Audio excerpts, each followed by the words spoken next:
राजधानी रांची स्थित प्रदेश भाजपा कार्यालय में भाजपा के प्रदेश प्रवक्ता प्रतुल शाहदेव के द्वारा प्रेस वार्ता को संबोधित किया गया और इस प्रेस वार्ता के माध्यम से प्रदेश प्रवक्ता प्रतुल शाहदेव ने सरना धर्म कोड के विषय पर कांग्रेस पार्टी के हितैषी बनने के विषय पर कड़ा प्रहार करते हुए विभिन्न बिंदुओं को रखते हुए राजनीतिक प्रतिक्रिया व्यक्त की। आपको बता दें, प्रदेश प्रवक्ता ने कहा कि झारखंड मुक्ति मोर्चा को यदि सरना धर्म कोड के विषय पर हक नहीं मिलने की बात आ रही है तो सर्वप्रथम झारखंड मुक्ति मोर्चा को कांग्रेस ऑफिस के समक्ष धरना देना चाहिए।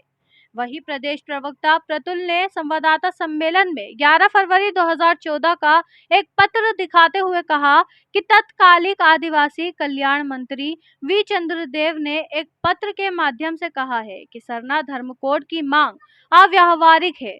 वहीं कांग्रेस ने आधिकारिक रूप से 11 फरवरी 2014 को आधिकारिक रूप से पत्र के माध्यम से सरना धर्म कोड को रिजेक्ट किया था। आइए देखते हैं प्रतुल शाहदेव ने क्या कुछ कहा। और आज तो मैंने झारखंड मुक्ति मोर्चा का बयान देखा कि सभी जिला मुख्यालय में वो धरना देंगे कि सरना धर्म कोड को इसमें इंक्लूड किया जाए, और कांग्रेस भी कह रही है कि सरना धर्म कोड को मुद्दे पे वो बड़ा आंदोलन करेंगे। कहते ना कि अपने पुराने पापों को छिपाने के लिए कांग्रेस आज जो है सारा षड्यंत्र कर रही है। सबसे पहले हम झारखंड मुक्ति मोर्चा को बोलना चाहेंगे कि अगर आपको सच में लगता है कि सरना धर्म कोड के साथ कोई ज्यादती हो रही है या हक नहीं मिल रहा, तो पहला घेराव और पहला धरना जो है ना वो कांग्रेस दफ्तरों के सामने दें। वो मैं आपको बताऊंगा क्यों उनको कांग्रेस दफ्तर के सामने देना चाहिए। देखिए, एक लंबे समय से ये लोग बात करते हैं कि सरना के जो धर्म मानने वाले हैं उनको उनका अधिकार मिलना चाहिए, और हम भी इस बात को कहते हैं कि साहब जो आरक्षण है 26% जनजातियों की संख्या है झारखंड में, जिसमें 4% जो है वो ईसाई है, 22% परंपरागत तरीके से अपने धर्म और सभ्यता को रक्षा करने वाले सरना धर्म मानने वाले लोग हैं, या अन्य जो धर्म मानने वाले लोग हैं जिन्होंने धर्मांतरण नहीं किया। और मैं आपको बताता हूं कि कांग्रेस का घेराव क्यों करना चाहिए और कांग्रेस इस मुद्दे पे क्यों एक्सपोज्ड है। मैं आपको एक पत्र दिखा रहा हूं 11 फरवरी 2014 का। ये बहुत ही महत्वपूर्ण पत्र है।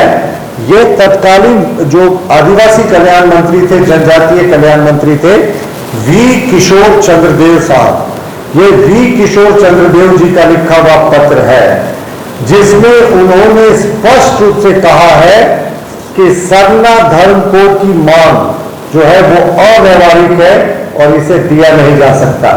जब कांग्रेस यूपीए की सरकार में थी तो उसने इसी सरना धर्म कोड को खारिज किया था, और किसी पार्टी के फंक्शनरी ने नहीं खारिज किया था।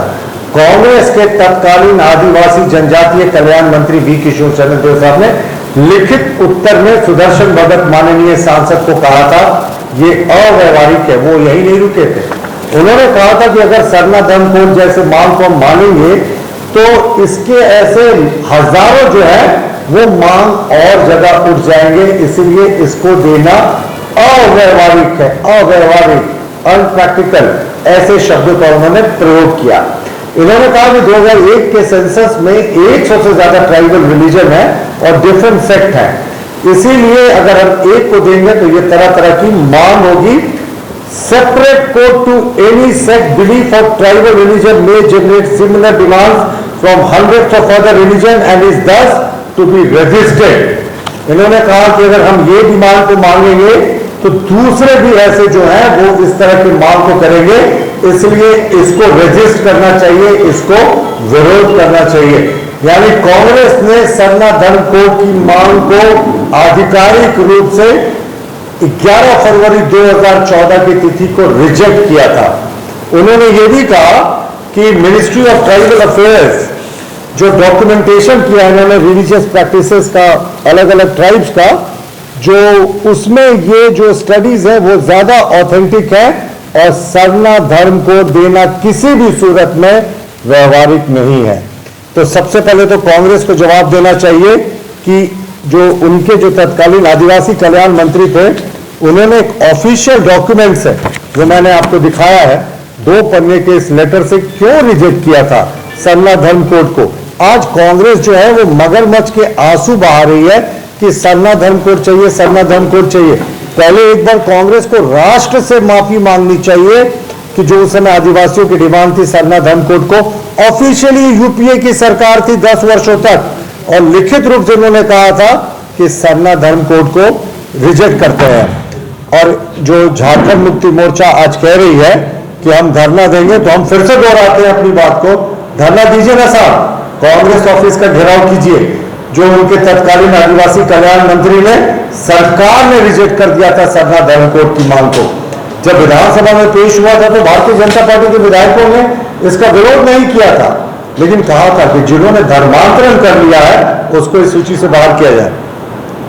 अब कांग्रेस का नाम है, देखिए कांग्रेस के लिए एक बड़े नेता थे पूर्व केंद्रीय मंत्री बाबा कार्तिक उरांव। उन्होंने अपने एक किताब थी, उनकी बहुत फेमस किताब थी 20 साल की काली रात, तो उस किताब में उन्होंने स्पष्ट रूप से लिखा है। देखिए उन्होंने 1967 में एक विधेयक इंट्रोड्यूस किया था पार्लियामेंट में, संविधान अनुसूचित जाति जनजाति आदेश संशोधन विधेयक, जिसमें उन्होंने स्पष्ट रूप से कहा था कि जिन लोगों ने अपना धर्मांतरण कर लिया है उनको आरक्षण की सुविधा से वंचित करना चाहिए, और जिन लोगों ने हजारों वर्षों से अंग्रेजों मुगलों के बावजूद अपनी परंपरा को जिंदा रखा है उनको इसका लाभ मिलना चाहिए। देखिए ये ज्वाइंट पार्लियामेंट्री कमेटी को रेफर हुआ 1967 में।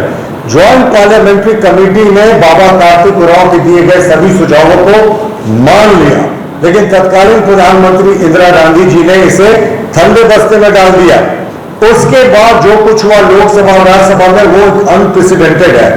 उस समय के 348 एमपी, जिसमें 322 एमपी लोकसभा के थे, 26 एमपी राज्यसभा के थे, उन्होंने इंदिरा गांधी जी को पत्र लिखकर कहा कि स्पेशल सेशन बुलाइए और इस जो विधेयक है इसको पारित कीजिए। इंदिरा गांधी जी बिल्कुल तैयार नहीं थी। अंत में प्रेशर में उन्होंने इस विधेयक को पेश किया 24 नवंबर 1970 को, और व्हिप जारी किया कांग्रेस के सचेतक ने कि बाबा कार्तिक उरांव ने जो धर्मांतरित आदिवासियों को धर्मांगे सरना कोड या आरक्षण के लाभ से बाहर करने की मंशा रखी है उसके खिलाफ वोटिंग किया जाए। तो इतना विरोध था कि उस समय दबा दिया गया। कहते हैं नॉर्थ ईस्ट के 2-3 ईसाई मुख्यमंत्री थे, वो आकर दिल्ली कैंप कर गए कि ये विधेयक पास नहीं होना चाहिए। इंदिरा गांधी उन्हीं के दबाव में आ गई और बाबा कार्तिक उरांव, जिनके नाम पर कांग्रेस आज भी कहती है हम उनके सपनों पे चलते हैं, उनके सपनों को चकनाचूर कर दिया गया, जिसका पूरा वृतांत उन्होंने 20 साल की काली रात में लिखा है।